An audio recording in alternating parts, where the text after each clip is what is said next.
So guys, good morning. Wala pa akong tulog, kakatapos ko lang mag-edit.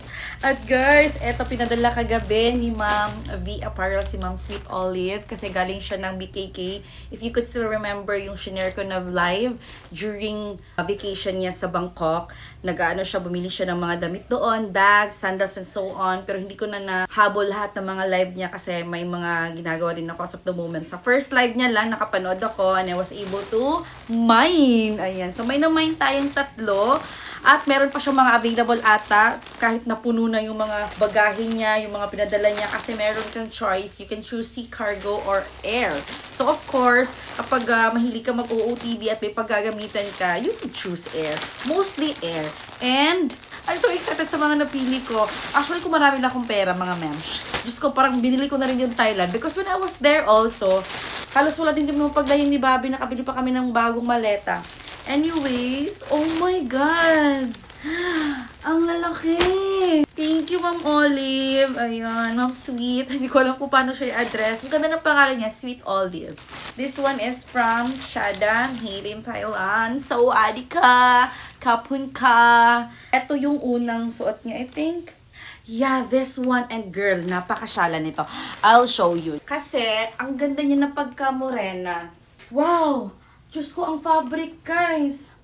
Ang ganda nito sa hotel and actually, I'm planning na. Kasi before, just a quick share, before kasi nag-start ako ng exercise, kahit CS ako, right after giving birth, mga wala pang 1 month talaga. That's why, galit na galit sa akin yung OB ko. Kasi bakit ko daw pinupush, nagmamadali. Kasi nga, that was the time na kailangan ko bumalik ng showtime. Kailangan kong pumayat kasi bawal mataba sa TV. At syempre, bawal yung malaki yung chan. Kasi dapat sexy ka, girl. So, kaya, mga 3 months lang, nabalik ko yung katawan ko. However, may mga circumstances na kailangan i-consider. So, ayun, wala na. Fast forward, ngayon, since 4 months na si Jem, actually running 5 months na siya, I was actually planning na i-workout na yung chan ko. Kasi okay naman na ako sa weight ko, at saka sa dito, yung sa tummy ko lang talaga. Dito. So, bloated pa rin siya kahit na umiiwas akong uminom ng malamig because they say, sabi ng ninong ni Jem na nurse, na kapag umiinom ka rin ng tubig, nakaka-bloated siya ng tiyan. Anyways, so, hindi ma-appreciate if I'm going to wear this kapag bloated yung tiyan ko.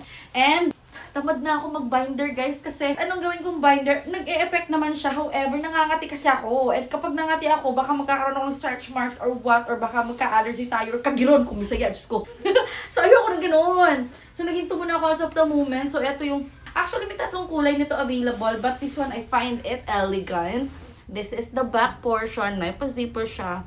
Itatag ko si V Apparel nito. V Apparel yung page niya kapag nasuot ko na to when worn, of course. Alam niyo ba dati, share ko lang guys, nagpapalaba talaga ako ng mga bago kong damit. Kaya lang, nung nagkaroon kasi ako ng tagalaba na hindi marunong maglaba ng mga damit, naman-siya lahat, girl. And to think, bago lahat yun, hindi ko na masuot.